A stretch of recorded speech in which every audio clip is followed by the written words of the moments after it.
Hello YouTube, Thibaut Van Dam here with another YouTube video. And for those of you who are not familiar with my channel, I am a singer-songwriter based in Southeast London, and today I'm going to be playing an original song. It is called Music Webinar, and I know it's a boring title, but I actually think that there's a lot of interesting ideas surrounding this song, so I'm really excited to talk a little bit about it, and as always, I'll put a link in the description so you can skip ahead to when the song begins if you just want to hear the song. So I got the idea to write this song about 2 months ago. I found out that actually it was even longer, it was even further back than that, but I found out I wasn't going to be working for Lush anymore. And I viewed this as a sign from the universe that I was basically meant to be working in music. I feel like I was almost on track to be working at Lush again, and the universe was like, you're making a mistake, rectify this. And I love Lush, but actually I think that sign makes sense. I think that I'm meant to work in music, and I'm just meant to figure out how to do that in a more professional way. And even saying that is a complicated thing for me to say, just because I work on music every day. I've been working on all sorts of things, usually mixing and recording and that sort of thing, or even just practicing. But I've worked on music every day for years now, for decades even. And so it's just crazy to think about how I do work on music and the way that it translates into employment or an actual career. But nonetheless, I know that it's something I need to professionalize a little bit more. So as luck would have it, actually, there was a webinar being hosted by Goldsmiths Career Services. It was dedicated for musicians who want to work in the music industry. So I attended this webinar and I took a lot of notes. I took notes on the slides that were there, and some of the slides had useful information like resources and stuff. I might actually just include some too, just because they were helpful. But a lot of the slides actually included information like these questions that were really kind of just prodding and kind of like vague in a good way, actually. Just like, where are you right now? And what do you want to be doing? And do you want to teach? Do you care about making lots of money? Do you care about paying your own taxes? Or do you want someone to pay your taxes for you? Like, what is it that you want? And these questions were just so vague that I realized when I was reviewing my notes after the fact that they made the perfect lyrics, that these are actually lyrics. This is how lyrics are meant to be written. They're meant to be vague. They're meant to allude to other ideas.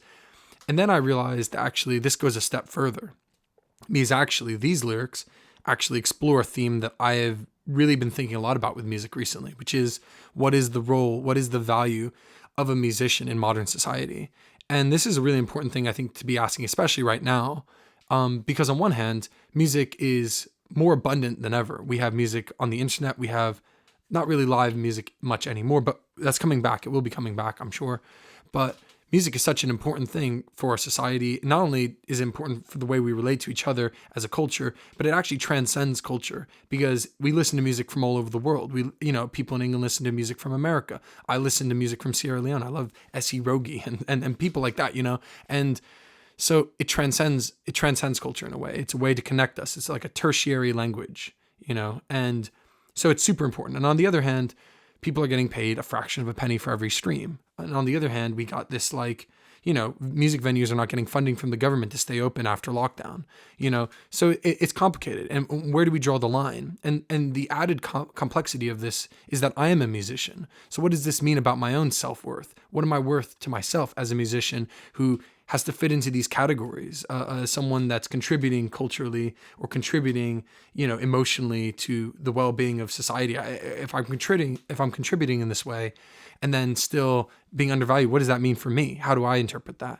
And it goes to a more sort of a more social level, like how is the musician valued? But it's also a personal thing. How do I ask someone to pay me? How do I ask them to pay me what I actually want to be paid? How do I know what that is? These are like complicated questions that any freelance musician sort of has to answer for themselves. And there's no clear-cut answer, unfortunately. But I think it's an excellent topic for music, especially. So I really enjoyed doing this song. And the way that I ended up doing the lyrics was I basically took a lot of lines verbatim from my notes, which came directly off of the slides, actually. So I plagiarized some of these lines, but then I commented on them, and I just sort of reflected on them with these comments about how I feel about that. So without further ado, I'm going to play through the song, and I really, really enjoy it. I really, really hope you enjoy it the way I do. Yeah.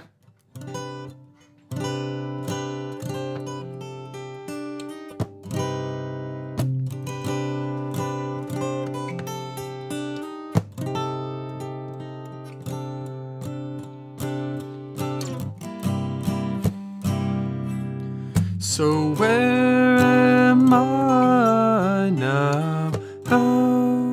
And what is important to me? Creative work or stability,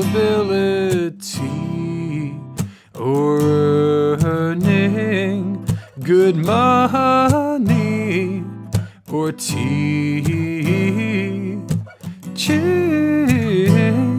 I can use my knowledge as much as I'd like, but then this whole song is plagiarized. So what are my top 3 skills I can give to everybody but me?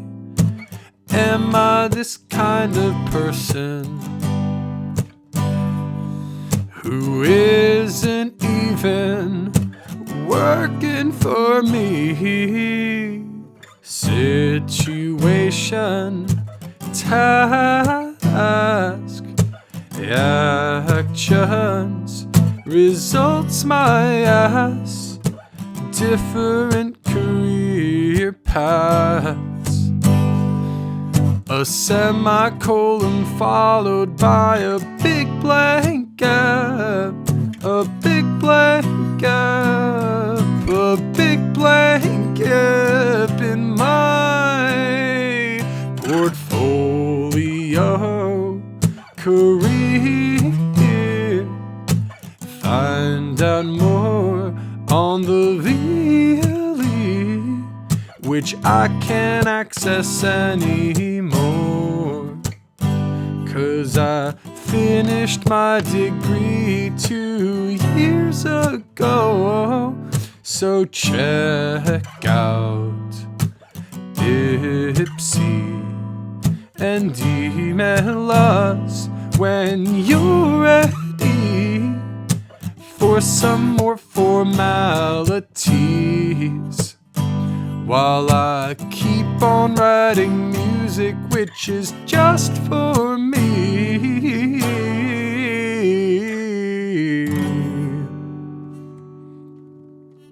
Awesome. Well, I hope you enjoyed the song. I just think that it's just full. I mean, for me, I find it delightful. But I mean, I don't know. I feel like I'm not alone in this. I feel like a lot of musicians can connect with some of these themes, even people that aren't musicians, really, because I think everyone struggles with questions of self-worth and stuff as well. So, yeah. Thank you so much for watching. If you did like the video, please give me a thumbs up. If I'm like, thumbs up, I was like, what? And then, if you, like my channel, please subscribe. It does motivate me to make new videos. In fact, that is why I made this video today. Because I saw someone subscribe last night and I thought, I haven't made a video recently. And so that's why I did it. I was like, I got to make a video.